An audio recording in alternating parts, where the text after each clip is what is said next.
Welcome to ఓటెన్ TV. Police commissioner వారి కార్యాలయంలో ప్రజా సమస్యల పరిష్కార వేదిక కార్యక్రమంలో 85 ఫిర్యాదులు. ప్రజా సమస్యల సత్వర పరిష్కారం కోసం ప్రజా సమస్యల పరిష్కార వేదిక కార్యక్రమం ప్రతి సోమవారం ఉదయం 10 గంటల నుండి 13 గంటల వరకు ఎన్టీఆర్ జిల్లా పోలీస్ కమిషనర్ వారి కార్యాలయంలో నిర్వహించడం జరుగుతుంది.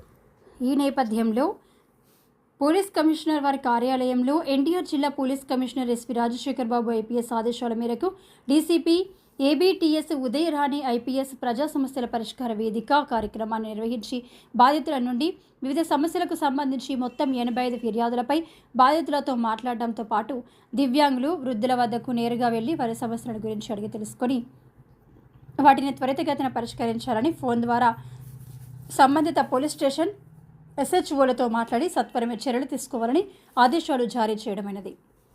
ఈ రోజు అందిన ఫిర్యాదులో భూ వివాదాలకు, ఆస్తి వివాదాలకు, నగదు లావాదేవీలకు సంబంధించిన 36, భార్యాభర్తల కుటుంబ కలహాలకు సంబంధించినవి 11, కొట్లాటలకు సంబంధించినవి 3, వివిధ మోసాలకు సంబంధించినవి 6, మహిళా సంబంధిత నేరాలకు సంబంధించి 9, దొంగతనాలకు సంబంధించి 3, ఇతర చిన్న చిన్న వివాదాల సమస్యలకు సంఘటనలకు సంబంధించినవి 17, మొత్తం 85 ఫిర్యాదులు స్వీకరించడం జరిగింది. ఈ కార్యక్రమంలో డీసీపీ ఏబీటీఎస్ ఉదయరాణి ఐపీఎస్ ఇతర అధికారులు సిబ్బంది పాల్గొని ఫిర్యాదులు పరిష్కరించడంలో సహకారాన్ని అందించారు.